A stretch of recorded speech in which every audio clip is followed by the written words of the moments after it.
अगर आपसे पूछा जाए कि आपके फेवरेट डायरेक्टर कौन है तो आपकी जवाब क्या होगा? राजमौली सर या शंकर सर या फिर राजकुमार हिरानी सर? अगर आपकी जवाब ये है तो आप गलत है। अरे ये सब तो चले, लेकिन आज मैं आपको इनके गुरु से मिलाने जा रहा हूँ जिनसे ये लोग डायरेक्शन की दीक्षा लिए। तो आज की हमारी मेहमान है mother of all director, new content creator, daughter of Jitendra and the sister of superstar Tushar Kapoor, miss Ekta Kapoor. अब जिन लोगों को नहीं पता एकता कपूर कौन है तो उन लोगों के लिए मेरा एक ही रिएक्शन है, टट्टी चाट ले। दूसरा है कि मेरे ऊपर हक दे। यार आप एकता कपूर को नहीं जानते हो ये मासूम सा दिखने वाली लड़की कितने मास्टरपीस टीवी शो बनाया है, जैसे कसौटी जिंदगी की, क्योंकि सास भी कभी बहू थी, कहानी घर घर की। अब इनके बीच मेरा फेवरेट शो है नागिन, जिसमें मनी रॉय जो है। कैसा लगा मेरा मजाक? मजाक कर रहा था यार। ये इसलिए मेरा फेवरेट है, पहले तो इसकी स्टोरी कमाल की है और ऊपर से इसकी VFX, भाई इसके बारे में क्या बताऊं। इसे तो अच्छा एडिटिंग में काइन मास्टर में कर लेता। मेरा एक ही ख्वाहिश है कि मरने से पहले इनकी VFX टीम को मिलूंगा और इनसे पूछूंगा कि दुनिया की कौन सी नशा खाकर ये एडिटिंग करते हो, जिसको देखने के बाद ऑडियंस भी कंफ्यूज हो जाता है कि साला VFX खराब है या मेरा आँख।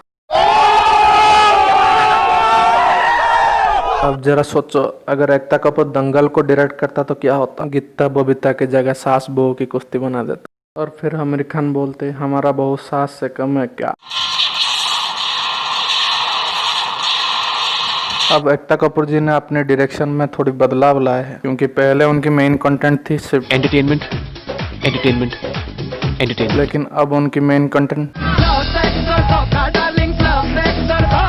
के ऊपर आधारित है। अब तुम लोग पूछो कि ऐसी कौन सी नौ बताया गया कि इसके ऊपर वीडियो बनाना पड़ रहा है? क्या ये अब हीरोइन बनने वाली है? नहीं। क्या मोदी जी के साथ इसकी शादी होने वाली है? अरे भाई नहीं। तो क्या ये कोरोना की शिकार है? नहीं नहीं नहीं भाई, ये कोरोना की शिकार नहीं, ये पूरी इंडियन आर्मी की शिकार बन चुका है।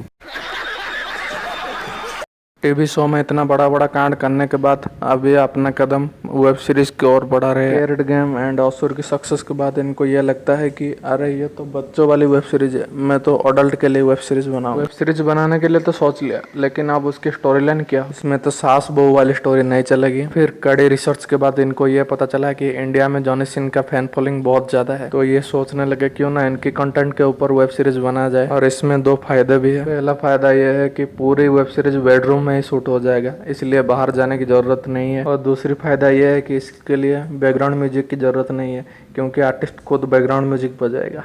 फिर इन्होंने इसी पैटर्न से ब्राजर्स की इंडियन वर्सन ऑल्ट बालाजी के साथ वेब सीरीज बनाना स्टार्ट कर दिया, और ऐसी वेब सीरीज बनाया कि जिसको देखने के बाद आपके रोंगटे खड़े हो जाएंगे।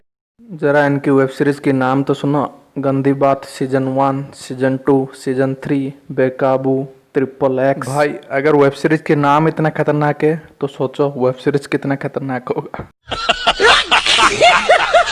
महन जी इतनी जोश से वेब सीरीज बनाने लगे कि इनको पता ही नहीं चला कब, कहां और किसके कपड़े फाड़ दी।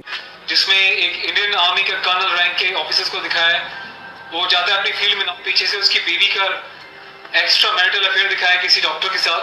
वो उस डॉक्टर को अपने घर पे बुलाती है अपने पति की एब्सेंस में, और उसको अपने पति की यूनिफॉर्म पहनाती है जिसपे कि नेशनल एम्बलम छपा होता है, कर्नल का रैंक उस पर लगा होता है, आर्मी की यूनिफॉर्म होती है। सेक्सुअल एग्रेशन में उसकी यूनिफॉर्म को फाड़ती है और उसके साथ सेक्सुअल इंटरकोर्स का एक इंडिकेशन दिया जाता है। कहाँ मर जाता है मेरे देश का मीडिया, मेरे देश के so called intellectual, so called media, so called celebrities, सब कुछ तुम लोगों की आंखों के सामने होता है। तुम लोगों की आंखों में इतनी शर्म नहीं है कि खुद तुम्हारे देश की सेना जो 24/7 अपनी जान हथेली पे लेके बॉर्डर्स पे अलग अलग एरियाज में बैठी रहती है, चाहे वो पैरामिलिट्रीज हो, आर्म फोर्सेस या पुलिस वाले हो, तुम लोगों की आंखों में किसी के लिए कोई शर्म नहीं है, तुम्हें सिर्फ पैसा कमाना है। बस इस एक सीन के बाद शनि राहु केतु सब आके इसके नक्षत्र में घुस गए, बेचारे की जीवन तहस नहस कर दिया। अगर आपको कपड़े पहनाना नहीं था तो फाड़ा क्यों? इसे तो अच्छा ताजन बना देता। अगर कपड़े फाड़ने जरूरी था तो किसी और कैरेक्टर के कपड़े पहना देते, लेकिन नहीं, तुम लोग तो सीधा इंडियन आर्मी के कैरेक्टर में घुस गए हो। अरे तुम लोग क्या जानोगे उस कपड़े की वैल्यू क्या है? वो सिर्फ कपड़ा नहीं, हमारे इंडियन आर्मी की इज्जत है, इज्जत। इसकी मान रखने के लिए 100 आर्मी अपना जान तक दे देते हैं, लेकिन इन सब से इनको कोई फर्क नहीं पड़ता। इनको तो सिर्फ पैसे कमाना है, चाहे वो किसी की भी यूनिफॉर्म ना हो। तो भाई आज के लिए इतना ही। अगर वीडियो अच्छा लगा तो लाइक कर देना एंड सब्सक्राइब भी कर लेना।